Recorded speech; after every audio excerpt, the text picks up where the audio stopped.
അറബിയിൽ തന്നെ നിയമമുണ്ട്, മുതഅല്ലിമീങ്ങളോട് ചോദിച്ചാൽ അറിയാം. തസ്ഗീറുമുണ്ട്, തർഹീമുമുണ്ട്. പദങ്ങളെ തന്നെ ചെറുതാക്കലുണ്ട്. അഹ്മദിനെ ഉഹൈമിദാക്കിയിട്ട് കുഞ്ഞു മുഹമ്മദ് എന്ന് വിളിക്കുന്ന സംസ്കാരമുണ്ട്. അത് ഹബീബായ തങ്ങളോടുള്ള മഹബത്തിന്റെ ഭാഗമാണെന്ന് ഈ അടുത്ത് പഠനം നടത്തിയ കേരളീയ മുസ്ലിം സമൂഹത്തിലെ പ്രവാചക സ്നേഹത്തിന്റെ ആഴത്തിലേക്കുള്ള ഗവേഷണം നടത്തിയ ഒരു ഗവേഷണ വിദ്യാർത്ഥി കണ്ടെത്തിയിട്ടുണ്ട്. മലയാളി മുസ്ലിമീങ്ങൾക്കിടയിൽ എന്തുകൊണ്ടാണ് കുഞ്ഞഹമ്മദ് എന്ന പേര് വന്നത്? ഗവേഷണം IIT-യിൽ ഈ അടുത്ത് സമർപ്പിക്കപ്പെട്ട പ്രബന്ധത്തിന്റെ ഒരു വിഷയം മലയാളി മുസ്ലിമീങ്ങളുടെ പ്രവാചക സ്നേഹത്തിന്റെ ആഴത്തിലുള്ള അക്ഷരങ്ങളെ പരിശോധിക്കുകയാണ്. കുഞ്ഞു മുഹമ്മദ് എന്ന പേര് എവിടെ നിന്ന് വന്നു? അവര് ഗവേഷണം നടത്തിയിട്ട് ഒരുപാട് ആളുകളോട് അന്വേഷിച്ചിട്ട് പറഞ്ഞത് എന്താണെന്നറിയോ? ഹബീബായ തങ്ങളെ പേര് അഹ്മദാണ്, അതിന്റെ തസ്ഗീറാണ് ഉഹൈമിദ്. ആ ഉഹൈമിദ് എന്നതിന്റെ മലയാളമാണ് കുഞ്ഞു മുഹമ്മദ്. ആയിഷ ബീവിയുടെ പേരാണ് ആയിഷയുടെ തസ്ഗീറാണ് ഉവൈസ്, അതിന്റെ മലയാളമാണ് കുഞ്ഞായിഷ. ഈ കുഞ്ഞായിഷമാര് പ്രവാചക സ്നേഹത്തിന്റെ അടയാളമാണത്രേ. ചരിത്രത്തിന്റെ പിന്നാമ്പുറങ്ങളിലേക്ക് പോകുമ്പോ ഇഷ്കിന്റെ വിവിധ വേർഷനുകൾ കാണാൻ കഴിയും. തുർക്കിയിൽ പോയാൽ തുർക്കിയിലുള്ളവര് മദീനയിലെ റൗളയേക്കാൾ ഉയരത്തിലുള്ള ബിൽഡിംഗ് ഉണ്ടാക്കൂല. എന്തേ അവരെ മറുപടി എന്നറിയോ? അള്ളാന്റെ ഹബീബിന്റെ പരിശുദ്ധ ഹുജറയേക്കാൾ ഉയരത്തിലേക്ക് പോവാൻ പാടില്ല. നബി സല്ലല്ലാഹു അലൈഹി വസല്ലമ തങ്ങൾ ഇഷ്ടമായി കഴിഞ്ഞാൽ പിന്നെ അവിടെ പ്രമാണങ്ങളുടെ പിറകെ പോവേണ്ടതില്ല, എല്ലാം ഇഷ്ടമാണെന്ന് തോന്നുകും. സുഹൃത്തുക്കളെ, ആയിഷ ബീബിയെ റസൂലുള്ളാഹി വിളിച്ചത് ആയിഷു, ഓ പ്രിയപ്പെട്ട ആയിഷ, ഞാനൊന്ന് മടിയിൽ വന്ന് തലവെച്ച് കിടന്നപ്പോ എന്നോട് കുറെ കാര്യങ്ങൾ പറയാനുണ്ടെന്ന് ആലോചിച്ചിരിക്കുമ്പോ പെട്ടെന്ന് ഞാൻ ഉറങ്ങിപ്പോയത് ജീവിതത്തിൽ വലിയ വിഷമമായോ? ആയിഷ ബീബി റളിയല്ലാഹു അൻഹയുടെ മറുപടി, യാ റസൂലല്ലാഹ്, ഒരിക്കലും അങ്ങനെയല്ല ഞാൻ ചിന്തിച്ചത്. ഇന്ന് ഈ ദുനിയാവിൽ എന്റെ മടിയിൽ അങ്ങ് വന്ന് തലവെച്ച് കിടന്നല്ലോ, നാളെ പരലോകത്ത് വരുമ്പോൾ ഈ പാവപ്പെട്ട ആയിഷ സ്വർഗത്തിലെത്തിക്കഴിഞ്ഞാൽ എന്റെ മടിയിൽ തലവെച്ച് കിടക്കാൻ അവിടുന്ന് സ്വർഗത്തിലും എന്റെ മടിയിൽ തലവെച്ച് കിടക്കാനുണ്ടാകുമോ എന്ന് ചിന്തിച്ചപ്പോഴാണ് കണ്ണുനീര് വന്നതെന്ന് സയ്യിദത്തുനാ ആയിഷത്തു സിദ്ദീഖ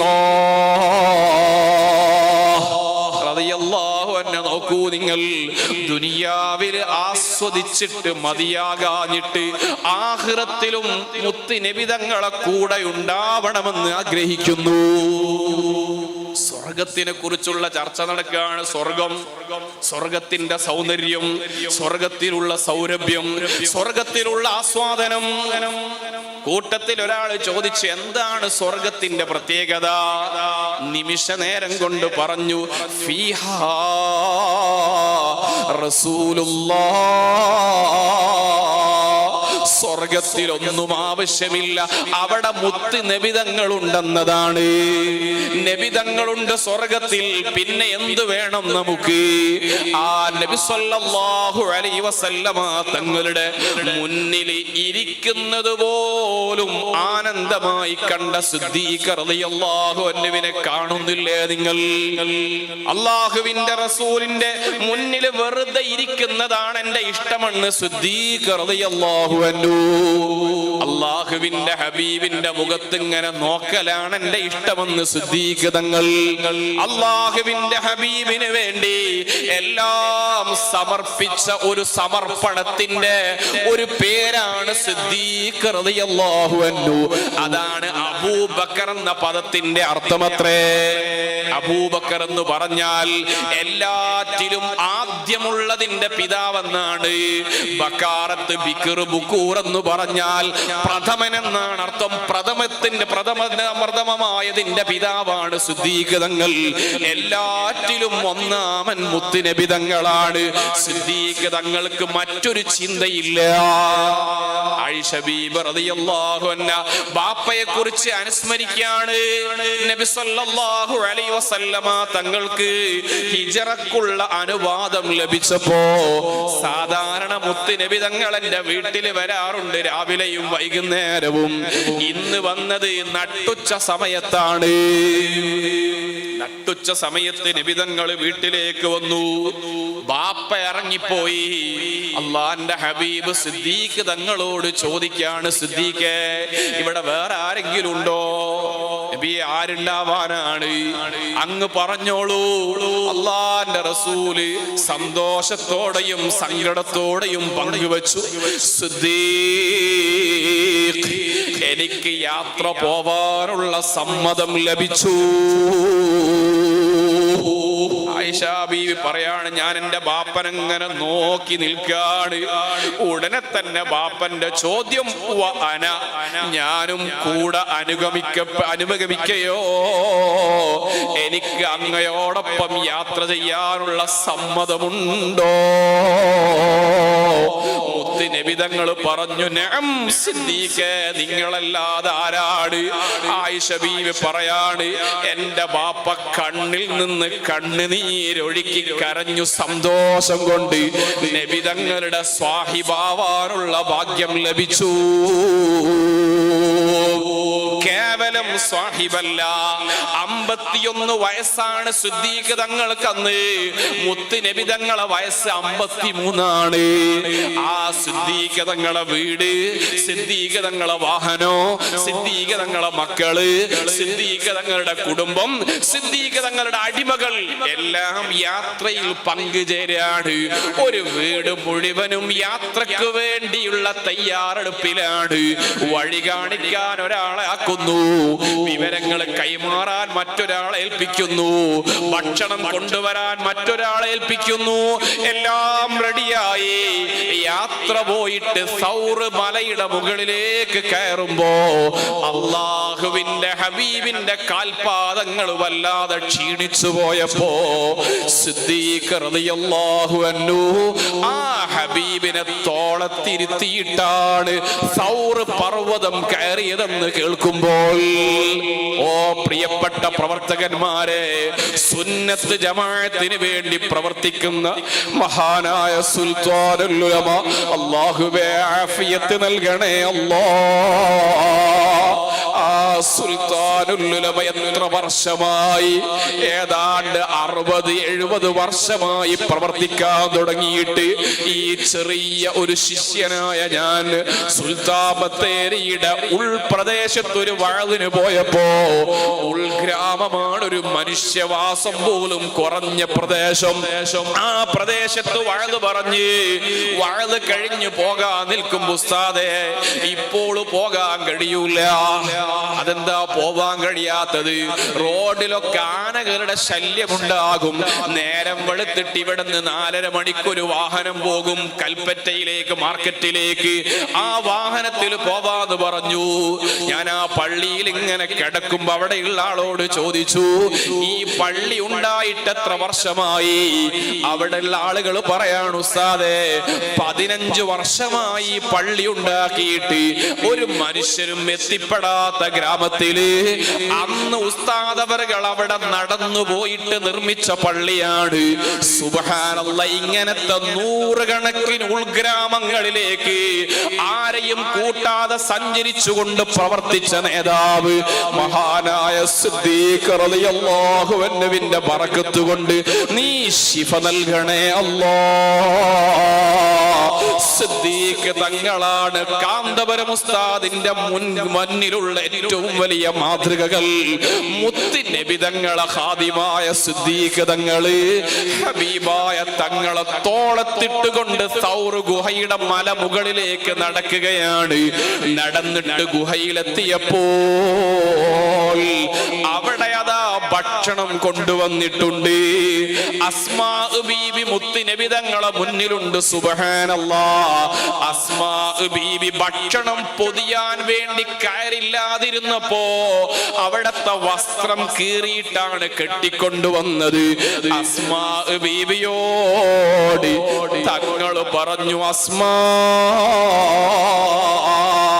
നിങ്ങൾക്ക് സ്വർഗത്തിൽ 2 ആഭരണം വെച്ചിട്ടുണ്ട്. ഉമ്മമാരെ, മഹബത്തിന്റെ പേരിൽ ചെലവഴിച്ചോളൂ. കേരളീയ ഇസ്ലാമിക സാമൂഹിക പരിസരങ്ങളിൽ ഉമ്മമാര്, മുത്തുനബി തങ്ങളെ മഹബത്ത് വെച്ച ഉമ്മമാര്, കഴിഞ്ഞ ആഴ്ച ഒരു വലിയ മനുഷ്യനെ കണ്ടപ്പോ ആ മനുഷ്യൻ പങ്കുവെക്കുകയാണ്. MBBS പഠിക്കുന്ന ഒരു പെൺകുട്ടി, MBBS പഠിക്കുന്ന മെഡിക്കൽ കോളേജിൽ പഠിക്കുന്ന പെൺകുട്ടി, ആ പെൺകുട്ടിയുടെ ജീവിതത്തെ കുറിച്ചൊന്ന് നിങ്ങൾ ഈ പരിസരത്ത് അന്വേഷിച്ചു നോക്ക്. ആ പെൺകുട്ടിയുടെ മനസ്സിന്റെ അകത്ത് അള്ളാന്റെ ഹബീബിനോടുള്ള മഹബത്ത് അങ്ങ് പ്രവേശിച്ചപ്പോ ഓരോ ദിവസവും റസൂലുള്ളാഹിക്ക് സ്വലാത്തുകൾ സമർപ്പിച്ചു.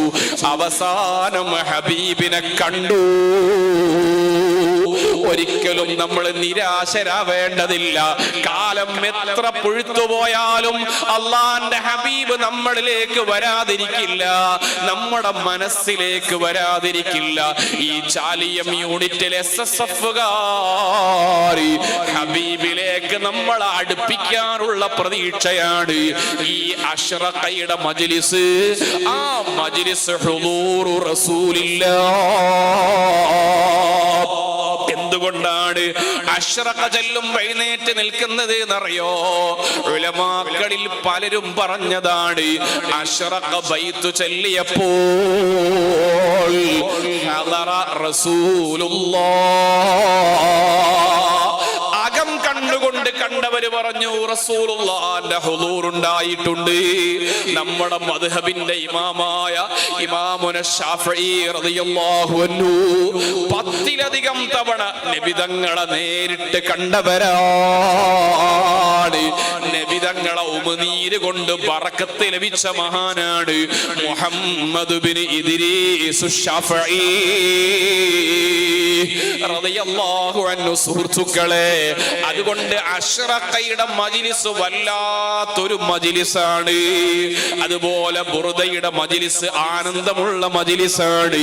ഇരിക്കട്ടെ, നബി സല്ലല്ലാഹു അലൈഹി വസല്ലം, ആ മുത്ത് നബി സല്ലല്ലാഹു അലൈഹി വസല്ലമ തങ്ങളെ സിദ്ദീഖ് തങ്ങൾ സ്നേഹിച്ച അന്നത്തെ ആ ഗുഹയിലുള്ള രാത്രിയുണ്ടല്ലോ, ആ രാത്രിയെ കുറിച്ച് ചരിത്രത്തിൽ നമ്മളോട് പറയുന്നത് സിദ്ദീഖല്ല, രണ്ടാമനായി വന്ന സയ്യിദുനാ ഉമറുൽ ഫാറൂഖ് റളിയല്ലാഹു അൻഹു ആ രാത്രിയെ വർണ്ണിക്കുകയാണ്. ഈജിപ്തിലെ ഭരണം നടത്തുന്ന അംറു ഇബ്നുൽ ആസ് റളിയല്ലാഹു അൻഹുവിന്റെ കാലം ഉമറുൽ ഫാറൂഖ് തങ്ങളാണ് ഖലീഫ. അംറു ഇബ്നുൽ ആസ് തങ്ങളുടെ ഭരണത്തിന്റെ കീഴിൽ ഗവർണറായ ഈജിപ്തിലതാ ഒരു പള്ളിയിൽ വെള്ളിയാഴ്ച മിമ്പറിൽ നിന്ന് സിദ്ദീഖ് തങ്ങളെ പേര് പറയാൻ വിട്ടുപോയി. സാന്ദർഭികമായിട്ട് ഓർമ്മപ്പെടുത്താണ്. ഞാൻ നേരത്തെ പറഞ്ഞതിലേക്ക് തന്നെ വരട്ടെ. നമ്മുടെ മുൻഗാമികളുടെ ഈമാൻ സാക്ഷരതയുടെ അപ്പുറത്തുള്ള ഈമാനായിരുന്നു. പഴയകാലത്തെ പള്ളിയിൽ വെള്ളിയാഴ്ച ഖുത്ബയോതുമ്പോ രണ്ടാമത്തെ ഖുത്ബയിൽ ആ 4 ഖലീഫമാരെ പേര് കേൾക്കുമ്പോ പള്ളി നിറഞ്ഞു നിന്നുകൊണ്ട് തർളിയത്ത് കേൾക്കാമായിരുന്നു. റളിയല്ലാഹു അൻഹു. ഇന്ന് പലപ്പോഴും ഖുത്ബയിലെ പേര് തന്നെ വല്ലാതെ ശുഷ്കിച്ചു പോയി. റളിയല്ലാഹു അൻഹു ചൊല്ലുന്നവരുടെ എണ്ണം ചുരുങ്ങിപ്പോയി. ഇത് അപകടത്തിന്റെ സൂചനയാണ്. നമ്മളും ഹബീബും തമ്മിൽ അകന്നതിന്റെ അടയാളമാണ്. കാരണം മുത്ത് നബി തങ്ങൾ പറയാണ്, നാളെ അതേ ഇസ്രാഫീൽ അലൈഹിസ്സലാം രണ്ടാമത്തെ കാഹളം മുഴക്കിയാൽ ആദ്യമായിട്ട് എഴുന്നേൽക്കുന്നത് ഞാനാണ്, പിന്നെ വരുന്നതിന്റെ സിദ്ദീഖാണ്, പിന്നെ ഫാറൂഖാണ്, പിന്നെ ജന്നത്തുൽ ബഖീലുള്ള മുഅ്മിനീങ്ങളാണ്. നേരെ പോകുന്നതോ മഹ്ശറിലേക്കാണ്. മഹ്ശറിൽ ഒരു വലിയ ഹൗദുണ്ട്. ആ ഹൗദിന്റെ ദൂരോ എന്റെ മദീനയിലെ പള്ളിയുടെയും യമനിന്റെ തലസ്ഥാനമായ സ്വൻആഇന്റെയും അത്രയും വിശാലമായ ഹൗദാണ്. ആ ഹൗദിന് 4 തൂണുണ്ട്. ഒന്നാമത്തെ തൂണിൽ സിദ്ദീഖാണ്, 2 ഫാറൂഖാണ്, 3 ഉസ്മാൻ തങ്ങളാണ്, 4 അലിയാരാണ്, മധ്യത്തിൽ ഞാനും ഉണ്ടാകും. എന്റെ സിദ്ദീഖിനെ തള്ളിയവർക്ക് ഉമറുൽ ഫാറൂഖ് തങ്ങള് ഹൗദ് കൊടുക്കൂല, ഉമറിനെ തള്ളിയവർക്ക് ഉസ്മാൻ കൊടുക്കൂല, ഉസ്മാനെ തള്ളിയവർക്ക് അലിയാരും കൊടുക്കൂല. 4 പേരോടും പൊരുത്തമുള്ളവർക്കല്ലാതെ ഞാനും കൊടുക്കൂല. നമ്മുടെ മുൻഗാമികൾ ഇത് കേട്ടത് കൊണ്ട് എല്ലാ വെള്ളിയാഴ്ചയും സിദ്ദീഖ് തങ്ങളെ പേര് കേൾക്കുമ്പോൾ റളിയല്ലാഹു അൻഹു, ഒരു പക്ഷേ അവർക്ക് അതിന്റെ അർത്ഥം അറിയൂല, പക്ഷേ റളിയല്ലാഹു അൻഹു കൊണ്ട് സിദ്ദീഖിനോട് അവര് അടുപ്പം സ്ഥാപിച്ചു. മിസ്രിലെ പള്ളിയിൽ വെള്ളിയാഴ്ച ജുമുഅക്ക് സിദ്ദീഖ് തങ്ങളെ പേര് പറയാതിരുന്നപ്പോ സിദ്ദീഖ് തങ്ങളെ ഫാൻസായ ഒരു ചെറുപ്പക്കാരൻ എഴുന്നേറ്റ് നിന്നു. എഴുന്നേറ്റ് നിന്നിട്ട് പറഞ്ഞു, ശരിയല്ല, നിങ്ങളുടെ ഈ ശൈലി ശരിയല്ല, എന്റെ സിദ്ദീഖിന്റെ പേര് പറയണം. സിദ്ദീഖ് തങ്ങളെ പേര് പറയാതെ നിങ്ങൾ എങ്ങോട്ടാ പോകുന്നത്? വലിയ ചർച്ചയായി, പ്രശ്നമായി. പ്രശ്നം ഖലീഫയുടെ മുന്നിലെത്തി. ഈ പ്രശ്നമുണ്ടാക്കിയവൻ ഖലീഫയുടെ മുന്നിൽ പ്രതിയാക്കപ്പെട്ടു. ആ മനുഷ്യൻ ഖലീഫയുടെ ഉമറുൽ ഫാറൂഖ് തങ്ങളുടെ കോർട്ടിൽ ഹാജരാക്കപ്പെട്ടു. ആ മനുഷ്യൻ പറഞ്ഞു, അസ്സലാമു അലൈക്കും യാ അമീറൽ മുഅ്മിനീൻ. ഉമറുൽ ഫാറൂഖ് തങ്ങൾ സലാം അടക്കിയില്ല.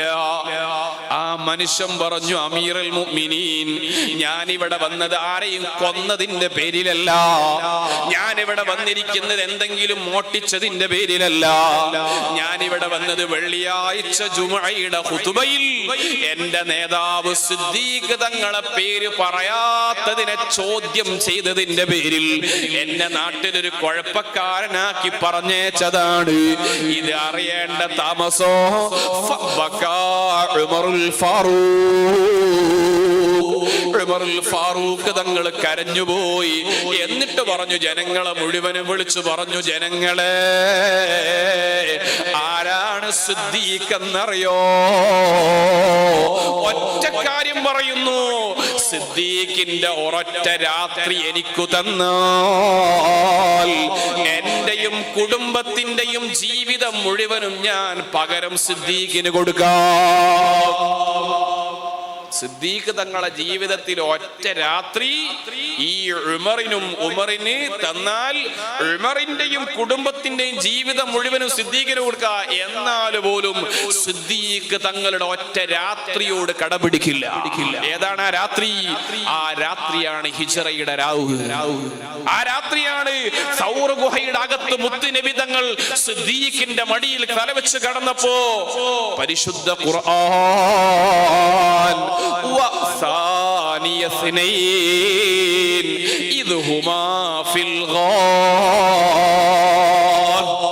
രണ്ടിൽ രണ്ടാമനായിട്ട് സിദ്ദീഖ് തങ്ങളെ കഥ ഖുർആൻ പറയുന്നുണ്ട്. ഖുർആൻ സിദ്ദീഖ് തങ്ങളെ വിശേഷിപ്പിച്ചത് അങ്ങനെ തന്നെയാണ്. അതുകൊണ്ട് സുഹൃത്തുക്കളെ, സിദ്ദീഖ് റളിയല്ലാഹു അൻഹു, ആ സിദ്ദീഖ് തങ്ങൾ നമ്മുടെ മനസ്സിലേക്ക് കയറി വരണോ? സിദ്ദീഖിൽ നിന്ന് മുത്തുനബി തങ്ങളിലേക്ക് പോവണോ?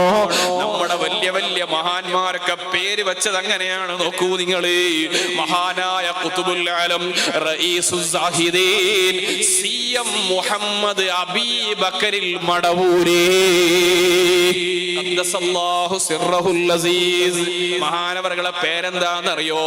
മുഹമ്മദ് അബൂബക്കർ എന്നാണ്.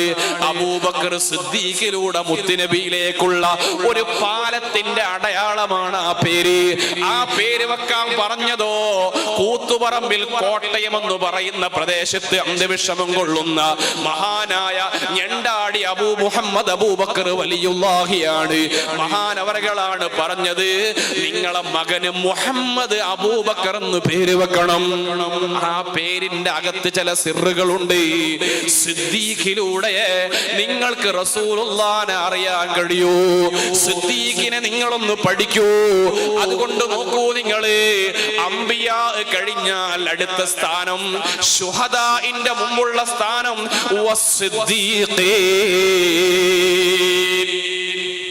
പരിശുദ്ധ ഖുർആനിൽ മുസ്ലിം ലോകം സിദ്ദീഖ് റളിയല്ലാഹു അൻഹുവിനെ അനുസ്മരിക്കാതെ, സിദ്ദീഖ് തങ്ങളെ ഫോളോ ചെയ്യാതെ നിസ്കരിക്കാൻ കഴിയില്ല. സിദ്ദീഖ് റളിയല്ലാഹു അൻഹുവിനെ നിസ്കാരത്തിൽ നമ്മൾ ഓർക്കുന്നുണ്ട്. സിദ്ദീഖ് റളിയല്ലാഹു അൻഹുവിനെ ആ വല്ലാത്ത ജീവിതത്തെ നിസ്കാരത്തിൽ നമ്മൾ ഓർക്കുന്നുണ്ട്.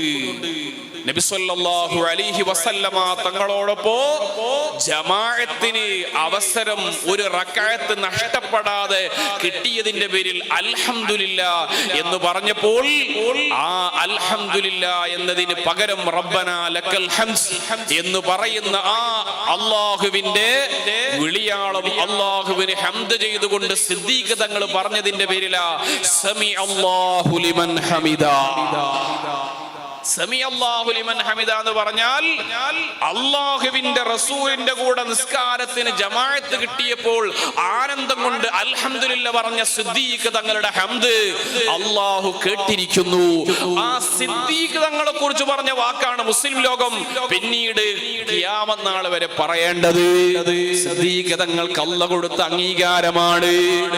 ഇഹ്ദിനസ് സിറാത്തുൽ മുസ്തഖീം. ആ മുസ്തഖീമായ വഴിയെ പറയുന്നിടത്ത് ഉലൈകല്ലദീന അൻഅമല്ലാഹു അലൈഹിം മിനൻ നബിയ്യീന വസ്സിദ്ദീഖീൻ വശുഹദാ. ശുഹദാക്കൾ വലിയ സ്ഥാനമുള്ളവരാണ്, രക്തം ചിന്തിയിട്ട് സമർപ്പിതരാണ് ശുഹദാക്കൾ. പക്ഷേ ശുഹദാഇന്റെയും മുമ്പാണ് സിദ്ദീഖീൻ. എന്താണ് സിദ്ദീഖീങ്ങളുടെ പവർ എന്നറിയോ? എല്ലാം ഫിദാക അബീ വ ഉമ്മീ യാ റസൂലല്ലാഹ്. എല്ലാം മുത്തുനബി തങ്ങൾക്ക് അങ്ങ് സമർപ്പിച്ചു. അല്ലാഹുവിന്റെ റസൂലിന്റെ വഫാത്തിന്റെ ശേഷം സിദ്ദീഖ് തങ്ങളെ വഫാത്തിന്റെ സമയം അടുത്തപ്പോ രോഗമായി കിടക്കുന്ന സിദ്ദീഖ് തങ്ങൾ ആയിഷ മോളോട് ചോദിക്കുന്നു, ആയിഷ അയ്യു യൗമിൻ ഹാദാ, ഇന്നത്തെ ദിവസം ഏതാണ് ആയിഷ? ആയിഷ മോള് പറഞ്ഞു, ഉപ്പാ യൗമുൽ ഇസ്നൈൻ, ഇന്ന് തിങ്കളാഴ്ച ദിവസമാണ്. അടുത്ത ചോദ്യം, ഫീ അയ്യി യൗമിൻ തൂഫിയ ഫീഹി റസൂലുള്ളാഹ്, എന്നാണ് മുത്തുനബി തങ്ങൾ വഫാത്തായത്? ആയിഷ ബീവി പറയുന്നു യൗമുൽ ഇസ്നൈൻ, അതും തിങ്കളാഴ്ചയാണല്ലോ പ്രിയപ്പെട്ട ഉപ്പാ. ഉടനെ തന്നെ സിദ്ദീഖിന്റെ മറുപടി വന്നു, അല്ലാഹ് ഇന്ന് തിങ്കളാഴ്ചയാണ്, ഈ സിദ്ദീഖിനെ ഇന്ന് തന്നെ മടക്ക് വിളിച്ചാലോ എന്ന പ്രതീക്ഷയോടെ ദുആ ചെയ്ത മഹാനാണ്. ജീവിതകാലത്ത് മുത്തുനബി തങ്ങളോടൊപ്പം സമർപ്പിക്കുക മാത്രമല്ല, തങ്ങൾ വഫാത്തായ ദിവസം തന്നെ വഫാത്താവണമെന്ന് ആഗ്രഹിച്ച പ്രണയത്തിന്റെ അപരനാമമാണ് സിദ്ദീഖ്. സിദ്ദീഖ് ഒരു വ്യക്തിയല്ല, ഒരു പ്രസ്ഥാനമാണ്. സിദ്ദീഖ് ഒരു ആശയമാണ്. സിദ്ദീഖ് ഒരു അനുഭവമാണ്. ആ സിദ്ദീഖ് തങ്ങളുടെ പരിശുദ്ധ ജനാസ ഹബീബായ തങ്ങളുടെ ആ വാതിലിന്റെ മുന്നിൽ കൊണ്ടുപോയി വെച്ചപ്പോ ഇമാം റാസി മാത്രമല്ല, മുത്തുനബി തങ്ങളോടുള്ള മഹബ്ബത്തിൽ വിയോജിപ്പ് പ്രകടിപ്പിക്കുന്ന പ്രസ്ഥാനത്തിന്റെ നേതാവായ ഇബ്നു തൈമിയ്യ പോലും റിപ്പോർട്ട് ചെയ്യുന്നത് കാണാം. അല്ലാഹുവിന്റെ ഹബീബിന്റെ കവാടത്തിന്റെ മുന്നിൽ സിദ്ദീഖ് തങ്ങളുടെ പരിശുദ്ധ ജനാസ കൊണ്ടുപോയി വെച്ചപ്പോ അവിടുന്ന് വിളിയാളം വന്നു, അദ്ഖിലിൽ ഹബീബ ഇലൽ ഹബീബ്, ഹബീബിനെ ഹബീബിലേക്ക് ചേർത്ത് വെച്ചോളൂ. അള്ളാന്റെ ഹബീബ് കടക്കുന്നതിന്റെ തൊട്ടടുത്ത് തന്നെ കടക്കുന്നതിൽ മഹത്വണ്ട് എന്ന് പറഞ്ഞാൾ ആ സിദ്ദീഖ് റളിയല്ലാഹു അൻഹു. മുത്തുനബി തങ്ങൾ വഫാത്തായപ്പോ ആദ്യമായി കടന്നു വന്ന ആളാ സിദ്ദീഖ് തങ്ങൾ. എന്നിട്ട് ആ പരിശുദ്ധ റസൂലിന്റെ പുണ്യ ഹബീബിന്റെ മുഖത്തുള്ള തുണി അങ്ങോട്ട് മാറ്റിയിട്ട് അള്ളാന്റെ ഹബീബിന്റെ മുഖത്ത് നോക്കിയിട്ട് പറഞ്ഞു, യാ റസൂലല്ലാഹി ഉദ്കുർനാ ഇൻദ റബ്ബിക്. മുത്തുനബി തങ്ങൾ വഫാത്തായിട്ട് ആദ്യമായി റസൂലുള്ളാഹിനെ വിളിച്ച് സഹായം തേടിയ മഹാന്റെ പേരാണ് സിദ്ദീഖ് റളിയല്ലാഹു അൻഹു. നബിയെ, ഞങ്ങളൊക്കെ ഓർക്കണം, മറന്നു പോവരുത്. തിബ്ത ഹയ്യം വമൈതാ. സിദ്ദീഖ് തങ്ങളുടെ കമന്റ് ആണ്, ജീവിച്ചപ്പോഴും സുഗന്ധം, വഫാത്തായപ്പോഴും സുഗന്ധം. റസൂലുള്ളാഹിന്റെ ആദർശത്തിന്റെയും റസൂലുള്ളാഹിന്റെ ശരീരത്തിന്റെയും ഹബീബായ തങ്ങളുടെ ജീവിതത്തിന്റെയും സുഗന്ധം ആസ്വദിച്ച സിദ്ദീഖ് തങ്ങളെ സർട്ടിഫിക്കറ്റാ നമുക്ക് വേണ്ടത്. നബി തങ്ങളെല്ലാം സുഗന്ധമാണ്. തിബ്ത ഹയ്യം വമൈതാ. അല്ലാഹുവിന്റെ ഹബീബാണ്. സിദ്ദീഖ് തങ്ങളുടെ മുന്നിലുള്ള ഒരേ ഒരു ചിന്ത മുഴുവനും. അതുകൊണ്ട് മുഅ്മിനീകളെ, ഈ പുതിയ കാലത്ത് നമ്മുടെ മനസ്സിന്റെ അകത്ത് അല്ലാഹുവിന്റെ ഹബീബ് ഒന്ന് ജീവിക്കട്ടെ. പരിശുദ്ധ ഖുർആൻ നമ്മളോട് പറഞ്ഞില്ലേ, വഅലമൂ അന്ന ഫീകും റസൂലല്ലാഹ്. നിങ്ങളിലൊക്കെ പുന്നാര നബിയുണ്ടെന്നത് സംശയം വേണ്ടതില്ല. അള്ളാന്റെ ഹബീബ് നമ്മളിലുണ്ട്. ആ ഹബീബായ തങ്ങൾക്ക് ജീവൻ കൊടുക്കാനുള്ള ഒരു നല്ല ആവേശത്തിന്റെ കാലമാണ് റബീഉൽ അവ്വൽ മാസം. റബീഇന്റെ വിട പറയലോടുകൂടി തങ്ങൾ നമ്മുടെ മനസ്സൊന്ന് പോവാൻ പാടില്ല. അടുത്ത റബീ വരെ നമ്മുടെ മനസ്സിന് നല്ല വെള്ളമൊഴിച്ചു കൊടുക്കൂ. നബി സല്ലല്ലാഹു അലൈഹി വസല്ലമ തങ്ങൾ നമ്മുടെ മനസ്സിലൊന്ന് ജീവിക്കട്ടെ. നമ്മുടെ മുഖത്ത് റസൂലുള്ളാഹി തങ്ങളുടെ ഇഷ്ടമായ താടി ഉണ്ടാവട്ടെ. ഹബീബായ തങ്ങളുടെ ഇഷ്ടങ്ങൾ നമ്മുടെ ജീവിതത്തിന്റെ കൂടെ സഞ്ചരിക്കട്ടെ. സുഹൃത്തുക്കളെ, അല്ലാഹുവിന്റെ ഹബീബിന്റെ ഇഷ്ടങ്ങളോടൊപ്പം ചേർന്നവരല്ലേ സ്വഹാബത്ത് മുഴുവനും. മുത്ത് നബി തങ്ങൾ എന്ത് ചെയ്തു? നമ്മുടെ കോഴിക്കോട് നഗരത്തിലുള്ള ഒരു ഗ്രാമത്തിന്റെ പേരാണ് മുഗദാർ എന്ന് പറയുന്ന ഗ്രാമോ. ആ മുഗദാറിന്റെ ചരിത്രത്തിന്റെ പിറകിൽ നടക്കുമ്പോഴാ തിരിയുന്നത് ദാറു മുഗീറയാണ്. ദാറു മുഗീറ, മുഗീറത്ത് ബിൻ ശുഅബ എന്ന് പറയുന്ന സഹാബിയായിരുന്ന വലിയ മഹാൻ അവിടെ വന്നിരുന്നു അത്രേ. അതുകൊണ്ടാണ് മുഗീറത്ത് ബിൻ ശുഅബ തങ്ങളുടെ പേരിൽ മുഗദാർ എന്ന പേര് വരാൻ കാരണമെന്ന് ചരിത്രത്തിലുണ്ട്. ആ മുഗീറത്ത് ബിൻ ശുഅബ തങ്ങൾ ആരാന്നറിയോ? ഹബീബായ തങ്ങളുടെ പരിശുദ്ധമായ ആ പവിത്രമായ പുന്നാര നബിയുടെ ശരീരം ഇല്ല. അതുകൊണ്ട് എന്റെ മോതിരമെങ്കിലും ആ ഹബീബിന്റെ ശരീരത്തിൽ തൊട്ടാലോ?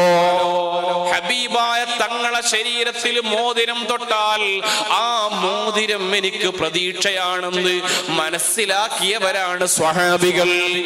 താബിഈങ്ങളിലേക്ക് വരുമ്പോഴോ സ്വഹാബിയുടെ വീട്ടിലേക്ക് കാണാൻ വേണ്ടി താബിഈയായ മനുഷ്യൻ ചൊല്ലുമ്പോ സ്വഹാബി ഒരു നല്ല ആപ്പിൾ എടുത്തു കൊടുത്തു. ആപ്പിൾ കൊടുത്തു. എന്റെ വീട്ടിൽ വന്നാൽ നിങ്ങൾക്ക് ഞാനൊരു കാര്യം തരാ. എന്റെ വീട്ടിലൊരു പാത്രമുണ്ട്. ശരിബ മിൻഹു റസൂലുള്ളാഹ്. ഹബീബായ തങ്ങൾ വെള്ളം കുടിച്ച പാത്രമാണ്. ആ പാത്രത്തിൽ നിന്ന് ഞാനും നിങ്ങൾക്ക് കുടിക്കാൻ അവസരം തരാം. ഹബീബായ തങ്ങൾ നട്ട ഈത്തപ്പന മരമുണ്ട്. ആ മരത്തിൽ നിന്ന് ഈത്തപ്പഴം തരാം. ഹബീബായ തങ്ങൾ നിസ്കരിച്ചൊരു സ്ഥലമുണ്ട്. അവിടെ വെച്ച് നിങ്ങൾക്ക് നിസ്കരിക്കാം. പിറകിലേക്ക് പിന്നെയും നടക്കുമ്പോഴാണ് അതിന്റെ ഗാംഭീര്യം കൂടുകയാണ്. നബിതങ്ങളിൽ നിന്ന് അകലുന്തോടും സ്നേഹത്തിന്റെ അടയാളങ്ങളുടെ വലിയ വിശാലമായ ലോകമാ കാണുന്നത്. ബഗ്ദാദിന്റെ തെരുവിലൂടെ കുറെ മനുഷ്യന്മാരിങ്ങനെ നടക്കുന്നുണ്ട്. വെള്ളമില്ലാഞ്ഞിട്ട്, മഴയില്ലാത്തതിന്റെ പ്രയാസം കൊണ്ട് അവരിങ്ങനെ ദുആ ചെയ്യാണ്. ഒരു പ്രായം ചെന്ന മനുഷ്യൻ ചോദിച്ചു, ജനങ്ങളെ നിങ്ങൾക്ക് എന്തു പറ്റി? വെള്ളം വേണമത്രേ, മഴ വേണം. ഈ പ്രായം ചെന്ന മനുഷ്യനൊറ്റ ദുആ ആണ്, അല്ലാഹുമ്മ ബിഹഖി ഐനായ അൻസിലിസ് സമാഅ അലൈനാ മിദ്റാറാ. പടച്ചവനെ, എന്റെ രണ്ട് കണ്ണിന്റെയും പവർ കൊണ്ട് നീ ഞങ്ങൾക്ക് മഴ നൽകണേ അല്ലാഹ്. ദുആ കഴിയേണ്ട താമസം മഴ വർഷിച്ചു. നിങ്ങളെ കണ്ണിനെന്താണ് ഇത്ര പ്രത്യേകത? ആ മനുഷ്യൻ പറഞ്ഞു, ഇന്ന ഐനായ ഖദ് റആ അബാ യസീദുൽ ബിസ്വാമി. എന്റെ രണ്ട് കണ്ണുകൾ കൊണ്ട് ഞാൻ അബൂ യസീദുൽ ബിസ്വാമിയെ കണ്ടിട്ടുണ്ട്. അടുത്ത ചോദ്യം, ആരാണ് അബൂ യസീദുൽ ബിസ്വാമി? ഇന്നഹു റആ റസൂലല്ലാഹ്. നബി തങ്ങളെ സ്വപ്ന ദർശനം ലഭിച്ച മഹാനാണ് അബൂ യസീദുൽ ബിസ്വാമി. പിറകോട്ട് പിന്നെയും വരുമ്പോ കാണുന്നില്ലേ യൂസുഫ് നബ്ഹാനി റളിയല്ലാഹു അൻഹു. മഹാനവറുകൾ അതാ മുത്ത് നബി തങ്ങളുടെ പരിശുദ്ധമായ നഅലിന്റെ രൂപം ചിത്രം വരച്ചുകൊണ്ട് വീട്ടിന്റെ റൂമിൽ പ്രദർശിപ്പിച്ചു വെച്ച് ചുംബിച്ചുകൊണ്ട് മഹാനവറുകൾ എന്താ പാടിയത്? ഇന്നി ഖദംതു മിസാല നഅലിൽ മുസ്തഫാ ലിഅഈശ ഫിദ്ദാറൈനി തഹത ളിലാലിഹാ. സഅദ ഇബ്നു മസ്ഊദ് ബിഖിദ്മതി നഅലിഹി വഅന സഈദു ബിഖിദ്മതി ലിമിസാലിഹാ. മഹാനായ അബ്ദുല്ലാഹ് ഇബ്നു മസ്ഊദ് റളിയല്ലാഹു അൻഹു ഹബീബായ തങ്ങളെ ചെരുപ്പെടുത്ത്, തങ്ങളെ മിസ്വാക്ക് എടുത്ത്, തങ്ങളെ വുളൂഇന്റെ വെള്ളമെടുത്ത് വിജയിച്ചു പോയ ഒരു നല്ല മനുഷ്യനാണ്, സ്വഹാബിയാണ്.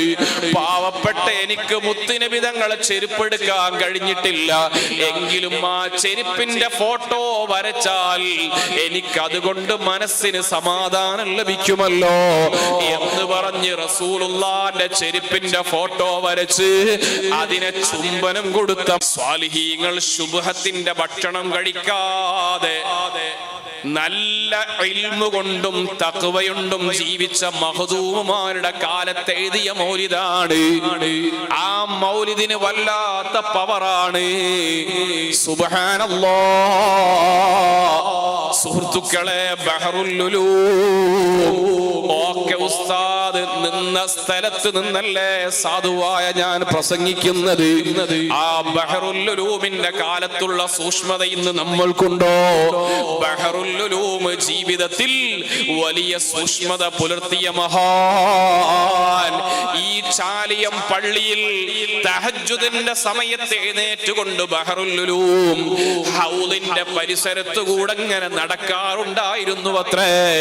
മഹാനവറുകൾ ഇങ്ങനെ നടക്കുമ്പോ രാത്രി തഹജ്ജുദിന്റെ സമയത്ത് മേലോട്ട് ആകാശത്തിലേക്ക് നോക്കിയിട്ട് ഇന്ന ഫീ ഖൽഖിസ് സമാവാതി വൽ അർളി വഖ്തിലാഫിൽ ലൈലി വൻ നഹാരി ലആയാതിൻ ലിഉലിൽ അൽബാബ് الذين يذكرون الله قياما وقعودا وعلى جنوبهم ويتفكرون في خلق السماوات والأرض ربنا ما خلقت هذا باطلا سبحانك فقنا عذاب النار. ചാലിയത്ത പള്ളിയുടെ ചുരുവിൽ നിന്ന് മേലോട്ട് ആകാശത്തിലേക്ക് നോക്കിയിട്ട് ഈ ആയത്തോതിയിട്ട് കരയാറുണ്ടായിരുന്നു അത്രേ. അല്ലാഹുവേ, അവിടുത്തെ ദറജ വർദ്ധിപ്പിക്കണേ അല്ലാ. അവിടുത്തെ ബർക്കത്ത് കൊണ്ട് ഞങ്ങൾക്കൊക്കെ നീ ഉഖ്റവിയായ ഉലമായിൽ ഒന്ന് ചേരാനുള്ള ഭാഗ്യം നൽകണേ അല്ലാ. കാലങ്ങൾ ഇങ്ങോട്ട് വരുമ്പം സ്വാഭാവികമാണ് മഖ്ദൂമി പാരമ്പര്യത്തിലെ വലിയ പൈതൃകമാണ് മഹാനായ ബഹറുൽ ഉലൂം. അവിടെയാണ് ചന്ദ്രന്റെ വെളിച്ചോ. അത്രയും നിഷ്കളങ്കമായ മനസ്സോടുകൂടി ജീവിച്ച മഹാന്മാര് മങ്കൂസ് മൗലിദ് ഇങ്ങനെ തുറന്നു വെച്ചിട്ട് സുബ്ഹാനല്ലദീ അതുലഅ ഫീ ശഹ്രി റബീഉൽ അവ്വലി ഖമറ നബിയിൽ ഹുദാ വ ഔജദ നൂറഹു ഖബ്ല ഖൽഖിൽ ആലമി വസമ്മാഹു മുഹമ്മദാ. കഥ കേൾക്കാൻ എന്ത് റാഹത്താണ്. ഉമ്മ എങ്ങനെയാ മരിച്ചത്? വെള്ളിയാഴ്ച രാവ് അസറിന്റെ ശേഷം ചെറിയൊരു ക്ഷീണം. ഞങ്ങൾ മക്കളൊക്കെ അടുത്തു ചെന്നു. മഗ്‌രിബിന്റെ സമയമായപ്പോ ഉമ്മ പറഞ്ഞു നിസ്കരിക്കണം. നിസ്കാരം കഴിഞ്ഞിങ്ങനെ ഉമ്മ ഇങ്ങനെ സ്വലാത്തിൽ ദിക്റിലാണ്. പുഞ്ചിരിച്ചുകൊണ്ട് ഉമ്മ കണ്ണടച്ചു. എത്ര കഥയാ നമ്മൾ കേട്ടുപോയത്. അവര് വലിയ അറിവാളന്മാരല്ല, പക്ഷേ അവർക്കൊരു സ്വഭാവമുണ്ട്. വെള്ളിയാഴ്ച രാവിൽ മങ്കൂസ് മൗലിദോതാത്തൊരു ദിവസം കഴിഞ്ഞു പോയിട്ടില്ല. മങ്കൂസ് മൗലിദിലെ പ്രമേയം ആനന്ദമാണ്. മങ്കൂസ് മൗലിദിന്റെ രചയിതാവ് ആത്മീയതയാണ്. മങ്കൂസ് മൗലിദിന്റെ വരികൾ മനസ്സിന്റെ ജീവനാണ്. മങ്കൂസ് മൗലിദിന്റെ അകത്തുള്ള ഓരോ ആശയങ്ങളും മനസ്സിന് വല്ലാത്ത ജീവൻ നൽകുന്നതാണ്. മരണസമയത്ത് പിശാചിനെ പോലും പ്രതിരോധിക്കാൻ കഴിയുന്ന ആശയ ഗാംഭീര്യമുള്ള പദപ്രയോഗങ്ങളാണ്. എന്തുകൊണ്ടാണ് മഖ്ദൂം തങ്ങൾ ഒന്നാമത്തെ വരിയിൽ തന്നെ പറഞ്ഞത് കണ്ട സുബ്ഹാനല്ലദീ അത്ലഅ ഫീ ശഹ്രി റബീഇൽ അവ്വലി ഖമറ നബിയിൽ ഹുദാ. ഈ പദപ്രയോഗത്തിന് മദീനയുമായിട്ട് ബന്ധമുണ്ട്. മദീനയിലുള്ള സ്വഹാബത്തിന്റെ പേര് അൻസാറുകൾ എന്നാണ്. അല്ലാഹുവിന്റെ റസൂല് പറഞ്ഞു ഹിജ്റയില്ലായിരുന്നുവെങ്കിൽ ഞാനും അൻസാറുകളിൽ പെടുമായിരുന്നു. അല്ലാഹുവിന്റെ റസൂല് പറഞ്ഞെന്താണെന്നറിയോ? ഈമാനിന്റെ അടയാളമാണ് ഹുബ്ബുൽ അൻസാർ. അൻസാറുകളോടുള്ള മഹബ്ബത്ത് ഈമാനിന്റെ അടയാളമാണ്. അൻസാറുകളായ സ്വഹാബത്തിന്റെ ശൈലി എന്താണെന്നറിയോ? മുത്ത് നബി തങ്ങൾ റബീഉൽ അവ്വൽ 12 മദീനയിൽ വരുമ്പോ റസൂലുള്ളാഹ് സഫർ 27 മക്കത്ത് നിന്ന് പുറപ്പെട്ടത്. 27 മുതൽ റബീഉൽ അവ്വൽ 12 വരെ മറ്റു ജോലിക്കൊന്നും പോവാതെ ഹബീബിനെ കാത്തിരുന്നവരുടെ പേരാണ് അൻസ്വാർ. മുഅ്മിനീങ്ങളെ, റബീഉൽ അവ്വൽ 30 ദിവസം മൗലിദ് ഓതുമ്പോ ചില ആളുകൾക്ക് ഒരു തോന്നൽ അതൊക്കെ കുറച്ച് അധികമായി പോയോ. സഫർ 27 തന്നെ ലൈറ്റ് ഒക്കെ ഇടുമ്പോ അത് അധികമായോ എന്ന് തോന്നൽ വേണ്ട.